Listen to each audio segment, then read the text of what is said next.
Ladies and gentlemen, boys and girls, children of all ages, welcome to the Super Bowl edition of Robert Sports Show.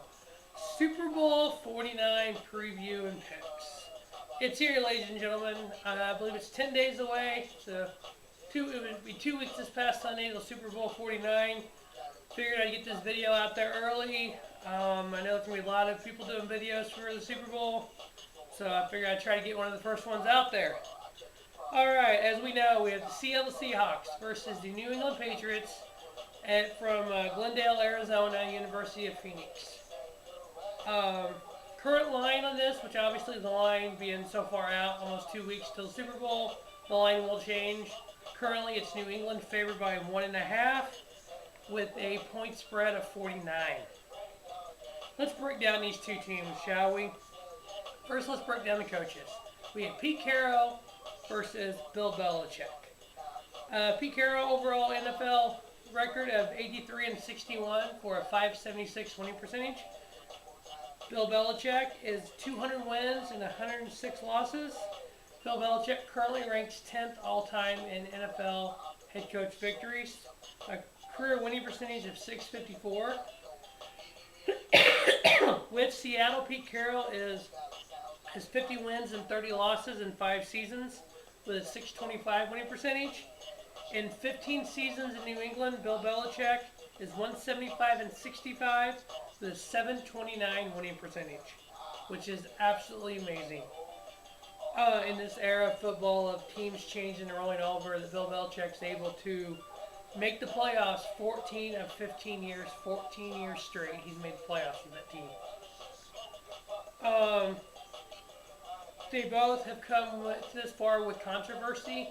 Pete Carroll, as head coach of the University of Southern California, USC, in the 04-05 season, had to forfeit a national championship due to recruiting violations and the boosters giving Reggie Bush money.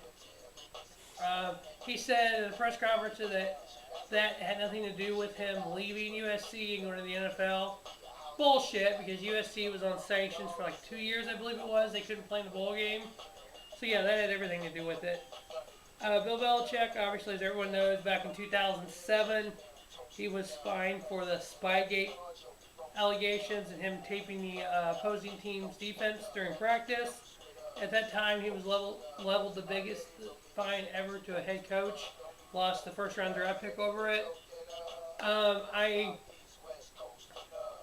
was told this, haven't looked it up completely yet, that there was some possible rumor out there that New England had let air out of the footballs when they were on offense Sunday during the championship game.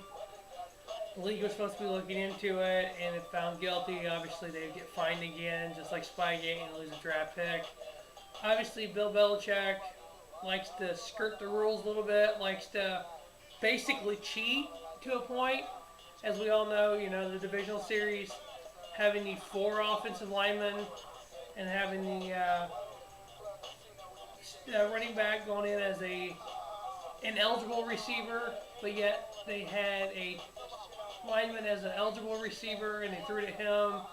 And, John Harbaugh threw a conniption fit over it, which I kind of agreed with it. That's one of those rules. You're kind of skirting the rule. Belichick has been known for that. Always trying to do what he can to skirt the rules and not get caught. Been caught with Spygate. Obviously Spygate probably went back to 2001 when they beat the St. Louis Rams in the Super Bowl. There was rumors of that possibly being them knowing the Rams signals at the time. Who knows how long it went on for? Who knows if it's still going on?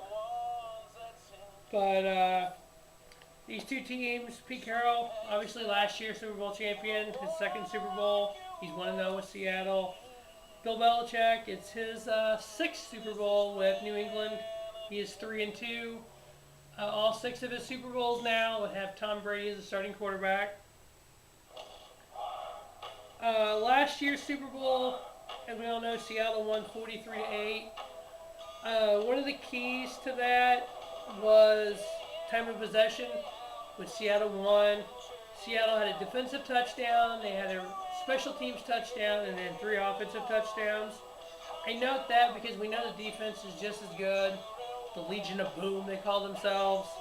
But you know what? That special team touchdown was done by Percy Harvin, who's no longer in Seattle. I think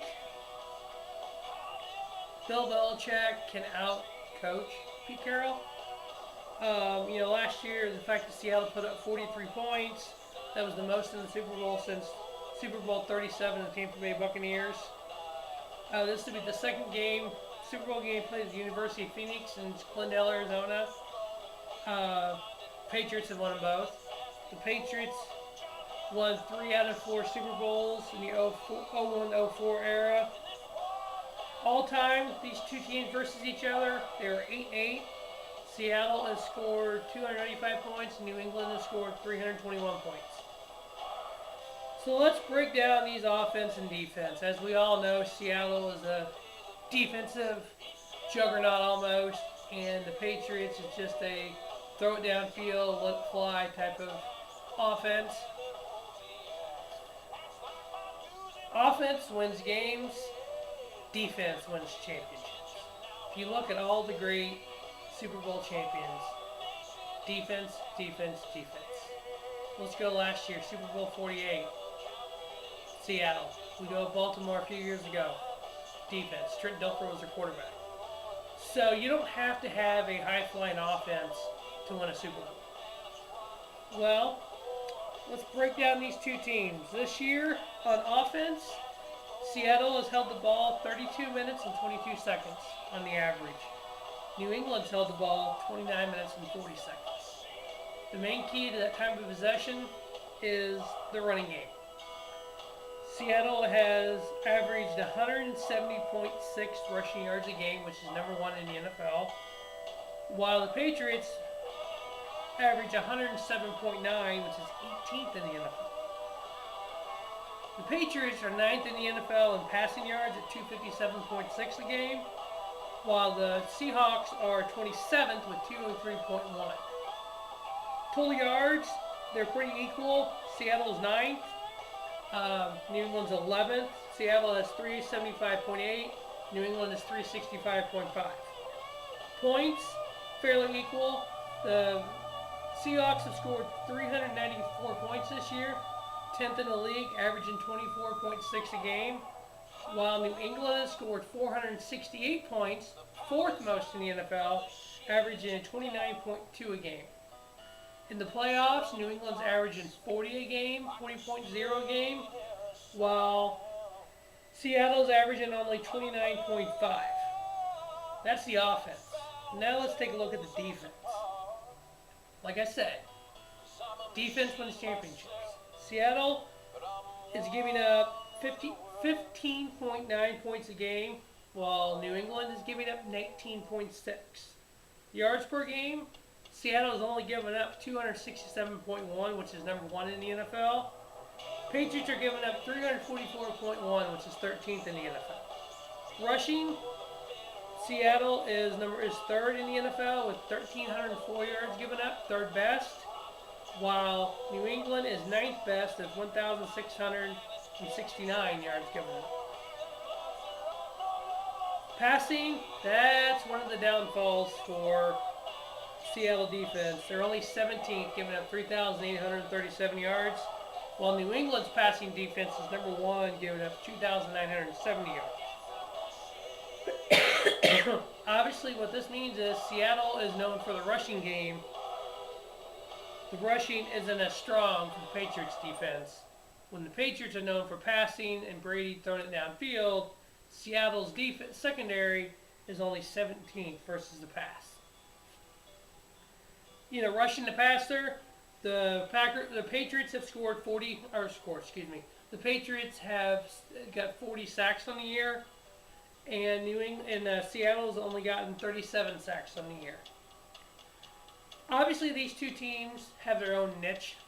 When it comes to Seattle, it's run the ball, run the ball, run the ball. Oh yeah, play action, pass. The pistol offense by Russell Wilson, where he can break out in a run or he can throw. His main goal is to not win the game. Russell Wilson seems like his main goal is to protect the ball and don't turn it over. New England, on the other hand, Brady's goal is to win the game. Brady is more of a down the field passer. He's going to, throw the ball 50 times if he has to, and we'll see what happens with the run. The one thing that's helping New England right now was LeGarrette Blount being as stout as he is right now. So my pick to win Super Bowl 49, New England, favored by 1.5. And the New England Patriots will be your Super Bowl 49 champions. As always, thanks for watching Robert Sports Show. Have a great evening.